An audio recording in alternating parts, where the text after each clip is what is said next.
Très bien.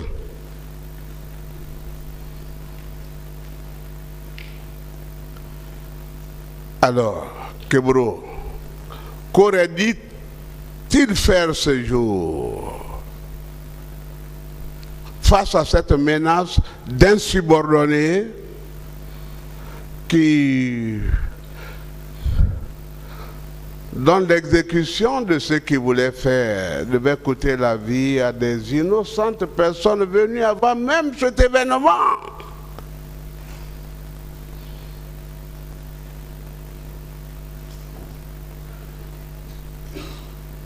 Question, oui? Je n'ai pas compris la question. Qu'est-ce qu'il devait faire, lui, en ce moment-là, et dans ces circonstances-là, face à la menace et à la gravité de l'événement, le désastre qui devait être causé? Selon les explications qui ont été données depuis le début de ce procès, j'ai cru entendre que Marcel relevait de Aboubakar Diakité et que Kebro n'était pas son chef direct, je crois bien. Mais, comme je l'ai dit, il n'y avait pas de discipline dans cette armée. C'est une armée indisciplinée. Et d'ailleurs, le président de CNDD l'avait dit. Kebro, sur les lieux sans Toumba, devait gouverner, je crois. Il avait la suprématie. Suprématie en tant que ministre, peut-être secrétaire d'État. Voilà. Et en tant que colonel et ministre chargé de la sécurité présidentielle, même s'il a brillé par son nombrilisme. Oui, le respect du grade, oui, tout à fait. Je ne me sais même pas, vous savez, les grades dans l'armée, il y a eu un chevauchement tel que j'étais perdu entre lieutenant-colonel et tout. Les colonels, il y a eu des centaines de colonels qui ont été nommés. Moi, je ne savais plus qui était commandant ou qui était lieutenant dans l'armée guinéenne. Donc c'est pour ça que j'hésite souvent à appeler chacun d'eux. Le seul qui n'a pas changé de grade pendant cette période, c'est le président du CNDD. Dadi s'est resté capitaine. Tous les autres, les grades sont allés très très vite. Mais je n'arrive pas à les distinguer, moi, parce que je suis perdu dans ce chevauchement. Souffrez, monsieur le ministre, parce que vous êtes très important dans ce procès. Pas que je sois virulent envers vous, mais vous êtes tellement précieux que vous seulement vous suffisez pour la manifestation de la vérité. Question.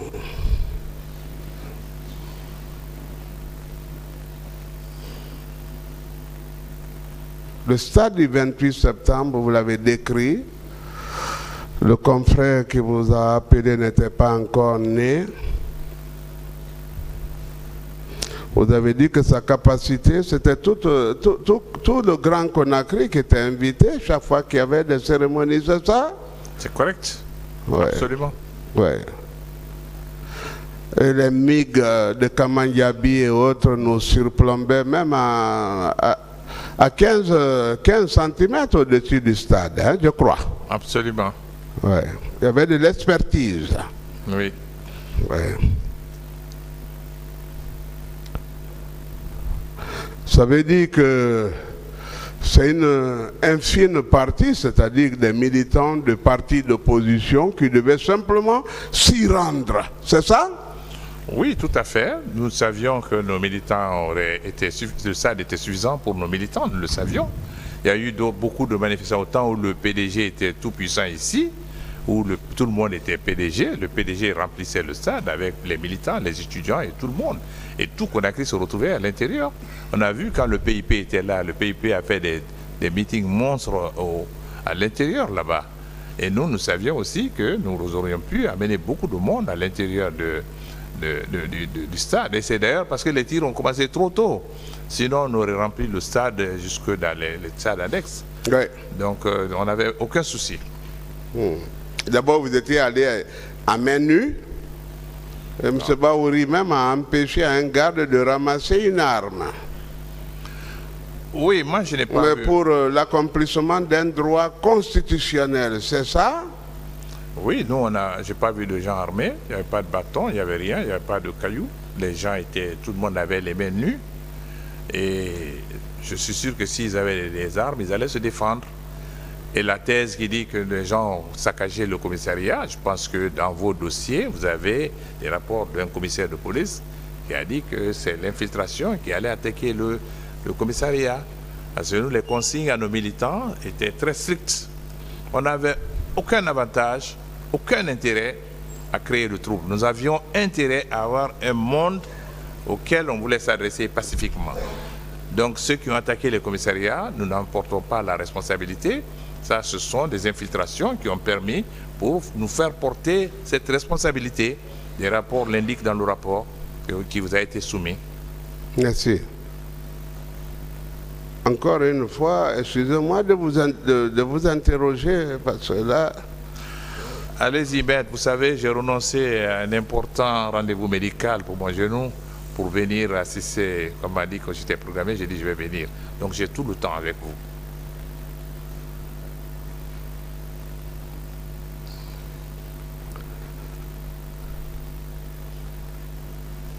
Avec votre permission. Je vous en prie.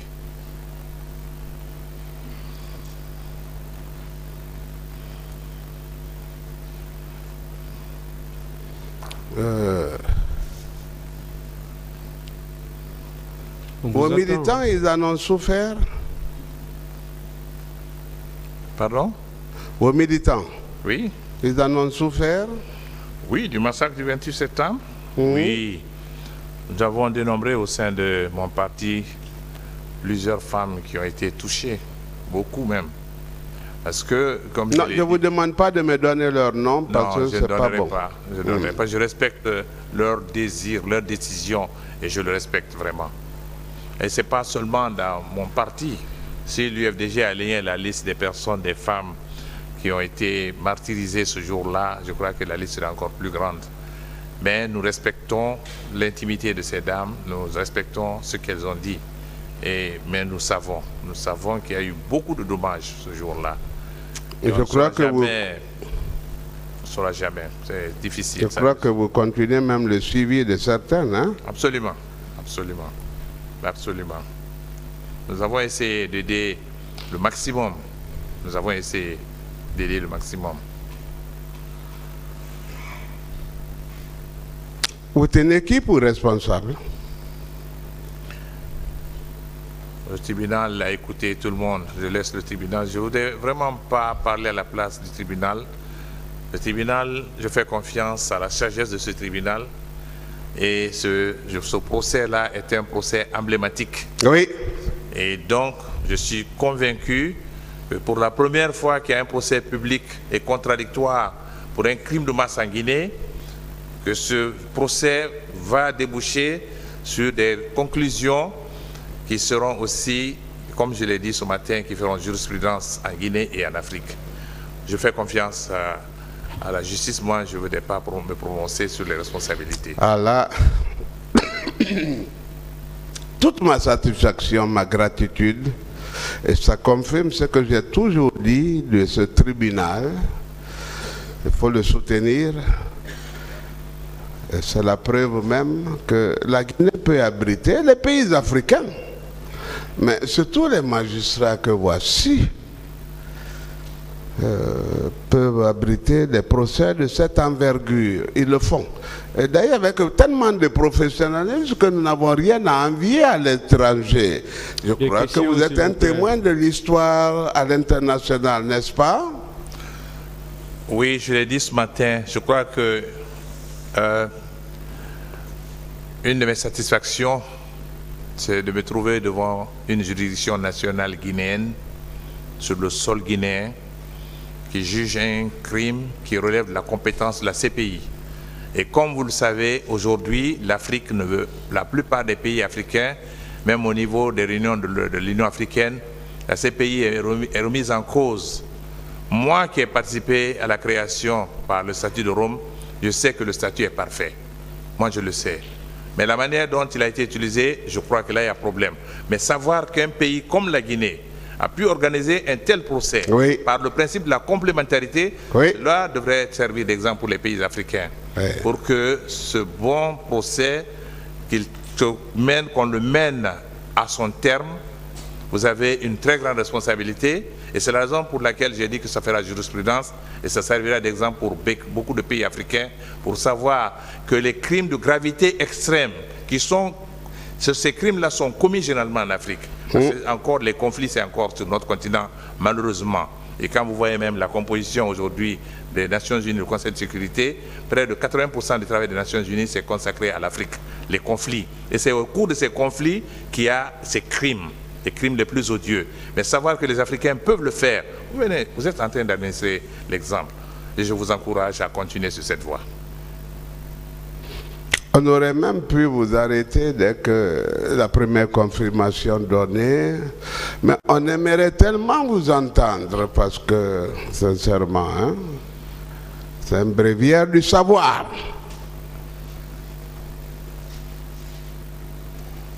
Que notre pays soit auréolé d'une telle médaille, nous en sommes fiers.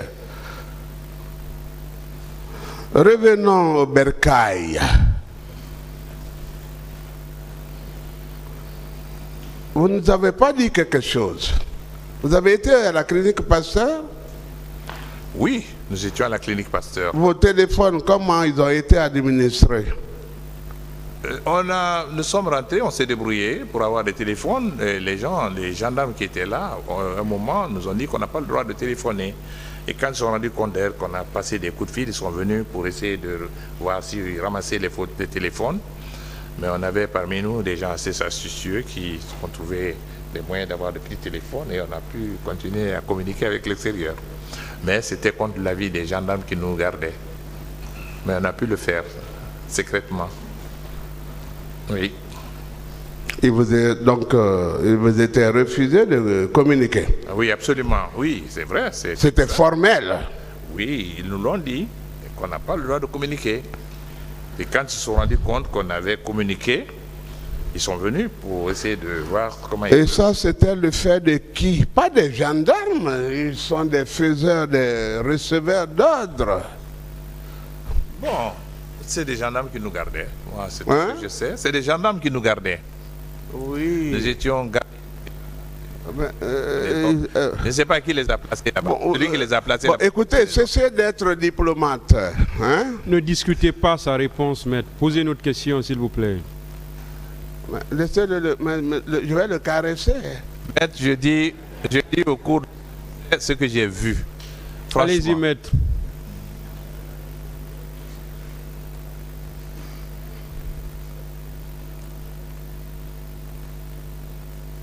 Votre dernier mot, avant le dernier mot de la Cour.